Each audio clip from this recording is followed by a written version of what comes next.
El tema de la guerra en Medio Oriente es un tema recurrente. En los últimos días nos ha comprometido más, nos ha tocado más a todos, porque la Tierra Santa, el Medio Oriente y la Tierra Santa dentro de ese entorno se han convertido en el centro de la atención regional.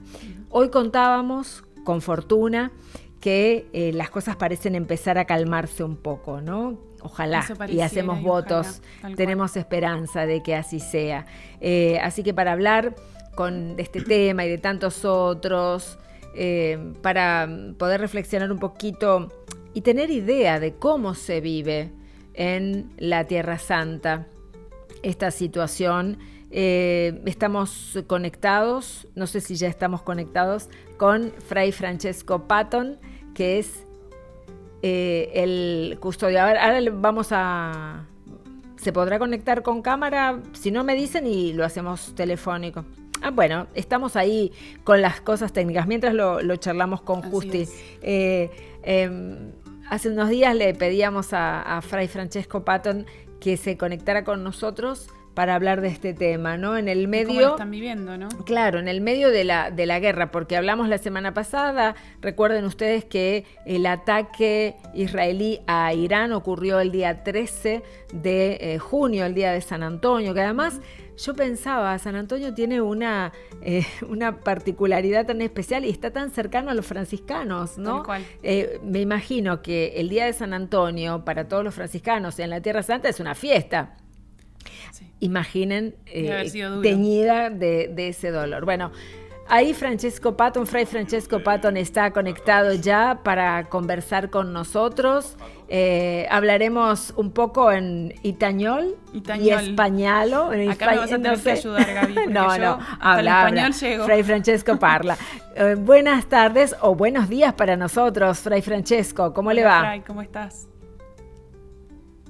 ¿Nos escucha? Ahora sí. Bueno, gracias. Estoy aquí con mi compañera, se llama Justina y yo me llamo Gabriela. Hola, Fray, ¿cómo está? Y aquí estamos y le agradecemos muchísimo por la conexión. Fray Francesco está en Jerusalén. Así es. Así que es un placer hablar con usted y preguntarle cómo están viviendo, cómo han vivido estos últimos días, momentos de tensión que se han dado allí en Medio Oriente.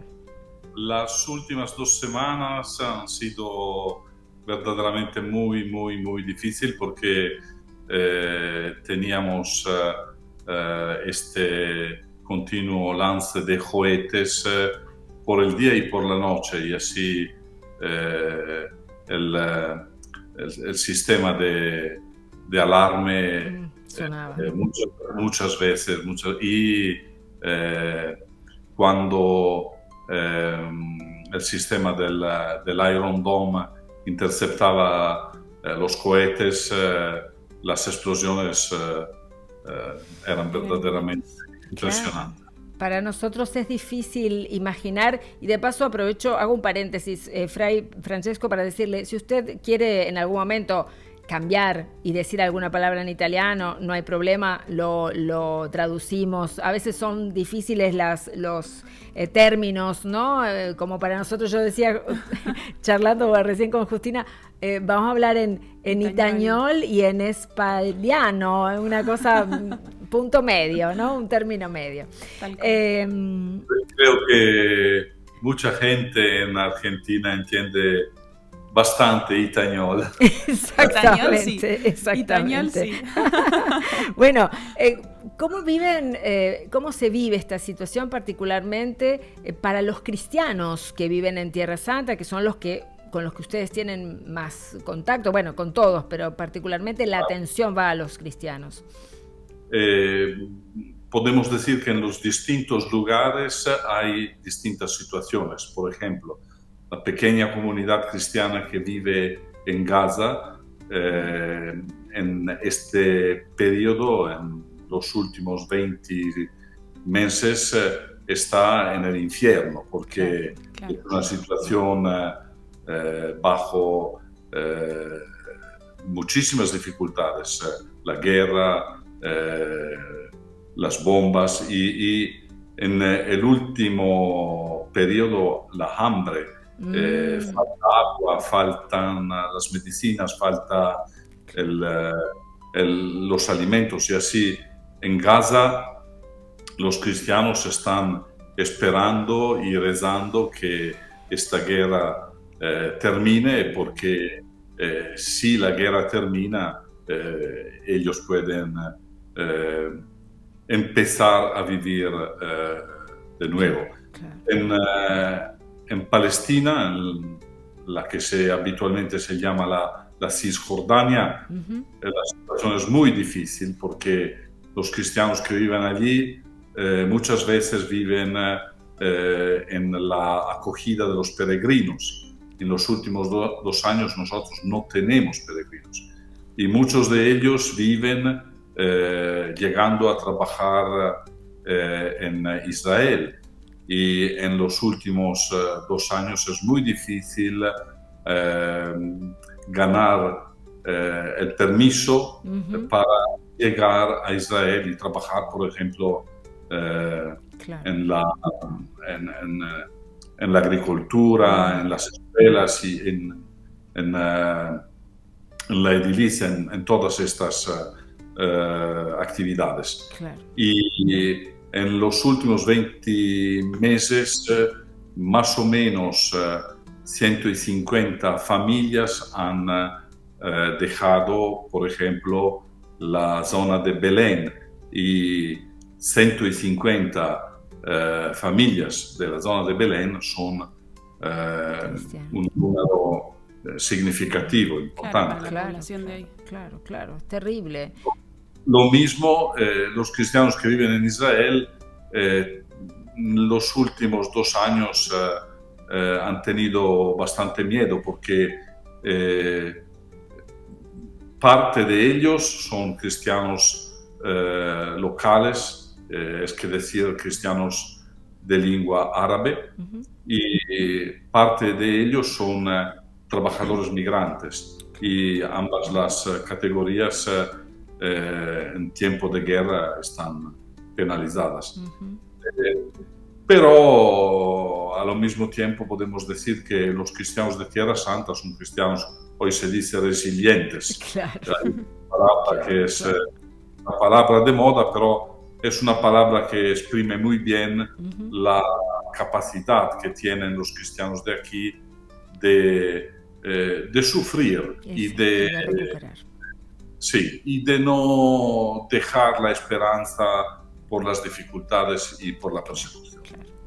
Fray, veíamos acá en las imágenes que aparecen también en pantalla un poco las actividades que suelen hacer, ¿no? La atención a los enfermos, el juntarse, el colegio, la misa. En este tiempo de guerra, ¿cómo se han visto modificadas esas actividades que son también de acompañamiento espiritual, ¿no? Más allá de lo físico, y también importantes? Estas imágenes llegan de la parroquia de la Sagrada Familia de Gaza. Sí.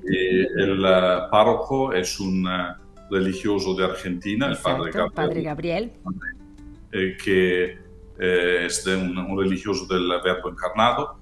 En la misma parroquia hay las religiosas del Verbo Encarnado, y hay las hermanas de Madre Teresa y las Hermanas del Rosario, que es una congregación de origen palestina y que se dedica integralmente a la educación y a las escuelas. En este momento las actividades son bloqueadas o pueden seguir muy con mucha dificultad. Y como he dicho, en Gaza en este momento hay hambre. Claro. Los que viven allí para buscar alimentos, agua, gas, deben recurrir al mercado negro, y lo que se paga allí es un precio muy grande, y muchas veces no hay posibilidad de obtener lo que se busca. La vida espiritual de la comunidad sigue y lo que muchas veces nos ha dicho el cardenal Pizzaballa y también Gabriel Romanelli es que gracias a la animación espiritual estos cristianos continúan, continuan, porque sin una motivación espiritual muy, muy fuerte no se puede, claro, es muy difícil. No se puede seguir, no se puede sobrevivir. Claro. Tal cual. Otra pregunta que tengo para hacerle tiene más que ver con lo que nosotros aquí decimos la Tierra Santa propiamente dicha, ¿no? Los lugares santos, cómo se organizan en este tiempo de conflicto. ¿Han tenido que cerrar algunos de los lugares? Me imagino que ha mermado muchísimo las personas que van a visitar y por tanto el ingreso también para ustedes. Habitualmente todos los lugares santos siguen con las puertas abiertas, porque los frailes viven en los lugares santos. Claro. Para nosotros los lugares santos no son una oficina, sino nuestra habitación. Claro.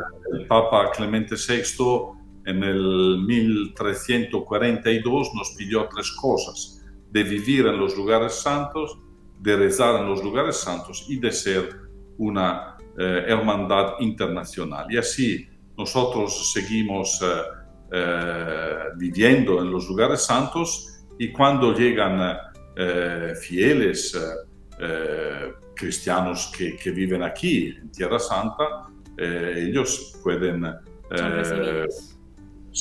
pueden rezar, pueden hacer sus devociones, y es bastante natural que sin peregrinos los lugares santos tienen, podemos decir, gastos, pero no tienen ingreso. Claro.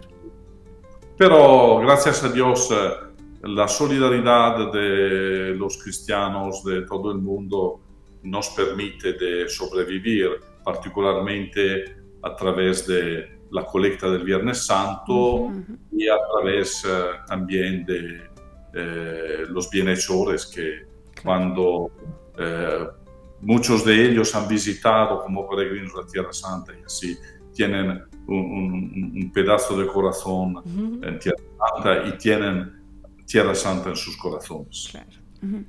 Fray, ayer escuchábamos, ¿no? Usted lleva allí ya 9 años, ¿no? Como custodio, sí. Como custodio. Y ayer escuchábamos que el Papa León ratificó para que usted pueda también ser quien su sucesor a Francesco Yelpo, a Fray Francesco Yelpo. Exactamente. Así es. ¿Y cómo ha vivido usted estos años? Usted decía, ¿no? Una metáfora de la vida. ¿Cómo han sido estos años y qué significa este nuevo camino que ahora se emprende? Para mí estos 9 años han sido,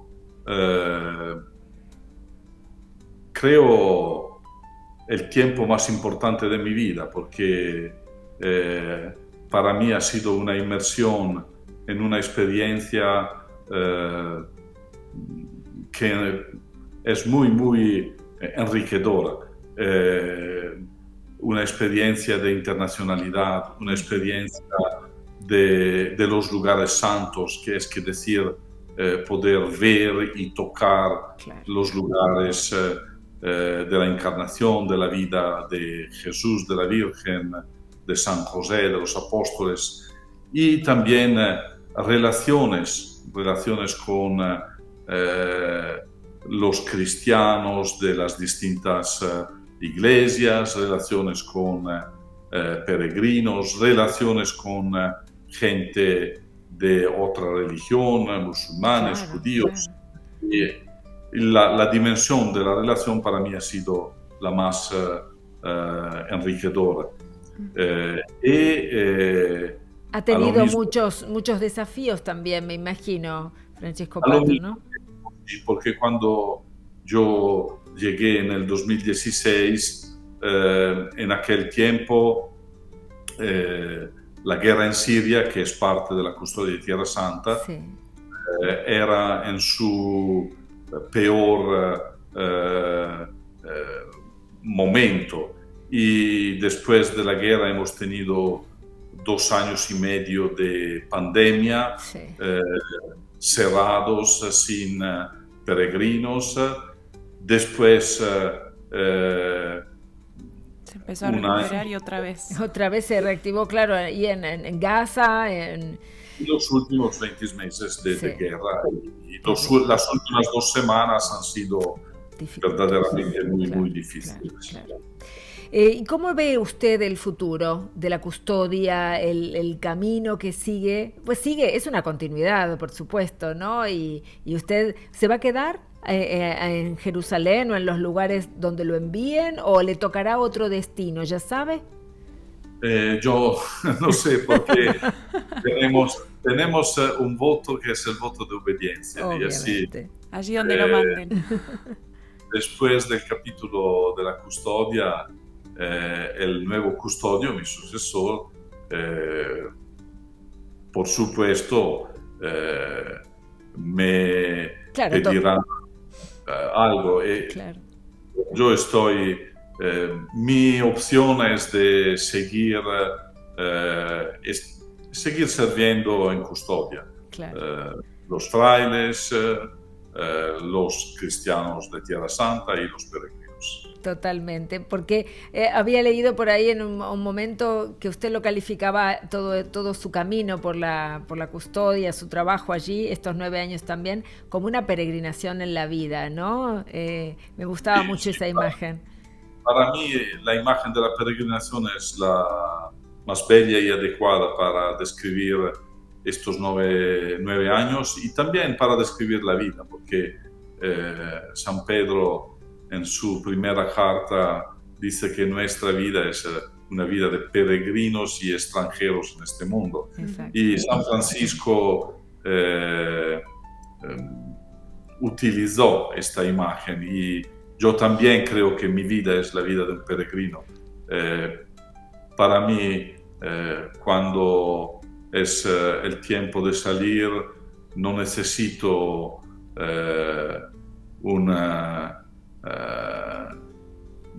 un coche para ir. Claro. Solo bastan las 2 piernas. Exacto.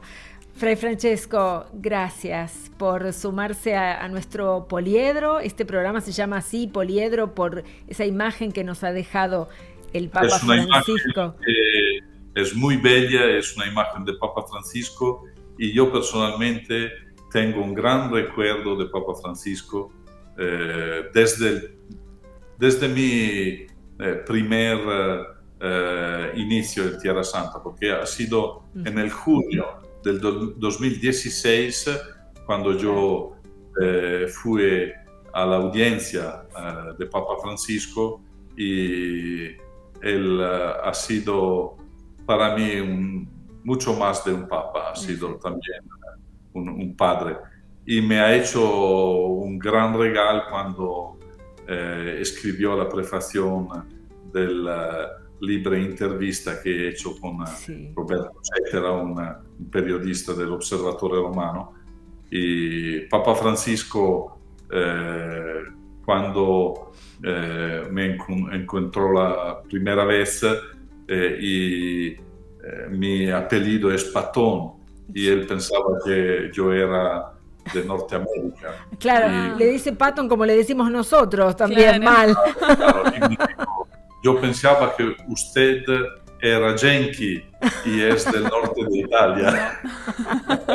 Con esas salidas que tenía siempre. Tal cual. Fray Francesco, gracias. Bueno, ha sido una oportunidad para hacer un balance también de sus 9 años en la custodia.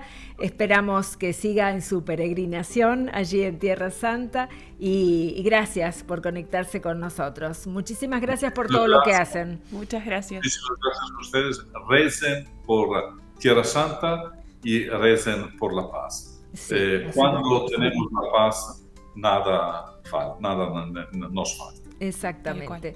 Gracias, muchísimas gracias, Fray Francesco Patón. Gracias por estar con nosotros.